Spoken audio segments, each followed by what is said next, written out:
Alors, aujourd'hui, j'ai décidé de revenir sur quelques règles de l'élégance masculine. Alors, mesdames, avant de dire que vous ne regardez pas cette vidéo parce que ce n'est pas pour vous, je vous en supplie, regardez cette vidéo parce que nous avons toutes un mari, un fiancé, un petit ami, un père, un frère, un patron. Et en fait, vous allez être là pour relayer l'information si eux ne regardent pas cette vidéo. Alors, la première règle sur laquelle je voulais revenir, elle est très importante. Je vous lis. La chaussette doit toujours être de la couleur du pantalon ou de la chaussure. Je répète, la chaussette doit toujours être de la couleur du pantalon ou de la chaussure. Alors pourquoi est-ce que je reviens sur cette règle de l'élégance masculine? Alors l'autre jour, j'étais au tribunal de commerce. Et puis, en attendant au tribunal de commerce, je vois un avocat. Alors, il avait des chaussures magnifiques. Franchement, des chaussures que j'aime beaucoup. Voilà, je vous montre, c'était ce style-là.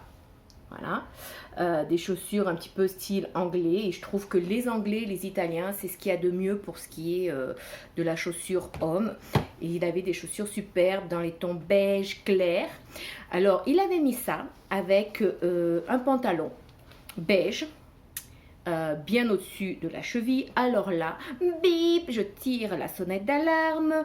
On commence à arriver à première règle qu'il avait enfreint.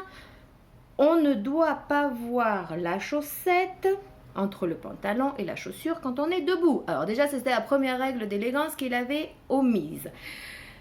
Et donc avec ce pantalon beige et ses chaussures beige, il avait mis des chaussettes marron foncé. Alors de loin, j'ai cru qu'elles étaient grises. Après, de près, je me suis rendu compte qu'elles étaient marron foncé. Mais en fait, on ne voyait que les chaussettes. Donc, c'est super important.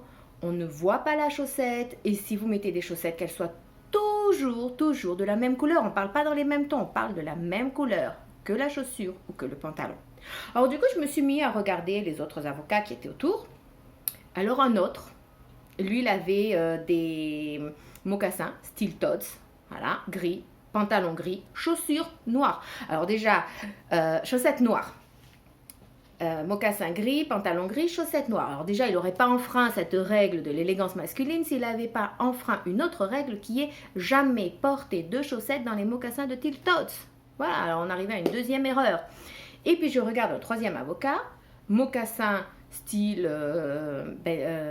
Weston avec marron, un pantalon marron, chaussettes noires.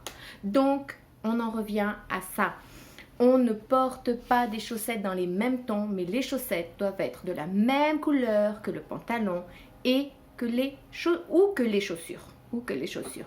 Alors, vous allez me dire, bon, l'avocat qui avait le pantalon court, c'est à la mode. Alors, par contre, ce n'est pas parce que c'est tendance que c'est élégant. Ça, c'est ce que nous a appris Fran à Coach & Look.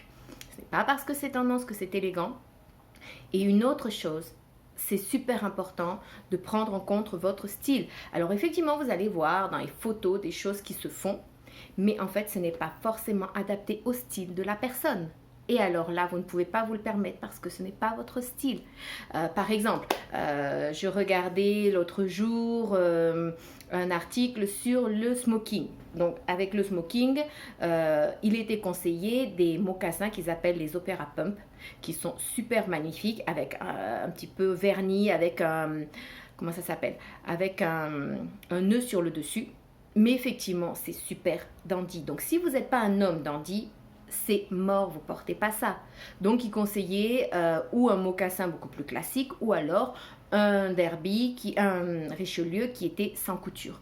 Mais effectivement, vous allez devoir respecter votre style de personnalité. Donc c'est pas parce que vous allez voir certaines photos dans les revues de mode que vous pouvez vous le permettre. Et comme dit Fran, ce n'est pas parce que c'est tendance que c'est élégant. Donc si on veut respecter les règles d'élégance, on doit prendre en compte certaines choses. Voilà, donc ça c'était quelques petites règles sur lesquelles je voulais revenir. Alors, on parlait du smoking qui se porte avec des mocassins, si vous n'êtes pas trop dandy avec des mocassins plutôt classiques. Alors moi le mocassin, sincèrement, j'adore parce que vous allez avoir des mocassins pour tous les styles de personnalité, que ce soit les traditionnels, que ce soit les classiques, que ce soit les naturels, que ce soit les dandy, que ce soit les artistiques. Vous avez des mocassins et vous allez pouvoir faire des super looks avec des mocassins. Je trouve ça super sympa parce qu'en réalité, il y a toute une large gamme de mocassins qui vont vous permettre de faire plein de styles. Alors, donc on parlait du smoking, on en était revenu sur le smoking qui se porte avec généralement des mocassins, noirs, toujours noirs hein, pour les soirées. Et à la rigueur, vous allez pouvoir mettre un Richelieu qui n'a aucune couture, mais voilà, ça sera à la rigueur. Hein. Mais les règles d'élégance, c'est plutôt un mocassin. Alors, autre chose, pour ceux qui portent le boubou, attention au fashion faux pas, le boubou se porte seulement et uniquement avec des babouches. Hein, alors, pour pas vous tromper, mémotechnique bébé, boubou, babouche. Hein, vous ne les portez pas avec des mocassins, avec des machins. Non, non, non, non, ça c'est fashion, faut pas, s'il vous plaît. Le boubou se porte uniquement avec des babouches. Il n'y a rien de plus joli. Voilà, donc ça c'était quelques petits rappels que je voulais vous faire aujourd'hui sur les règles d'élégance masculine. Alors, on y reviendra parce qu'il y a d'autres petites choses que je voulais rappeler également. La prochaine vidéo, je vous en avais déjà parlé, c'est comment avoir des yeux de biche quand vous avez des cils quasi inexistants comme les miens. Donc, je vous fais une petite vidéo pour vous montrer ce que moi je fais. Maintenant, après, c'est pas une obligation que vous le fassiez, mais effectivement, j'arrive à avoir de très jolis cils et vous verrez les résultats. On va travailler avec Meggy qui s'occupe de ça, qui va tout vous expliquer et en fait vous allez voir que j'arrive à avoir des très bons résultats.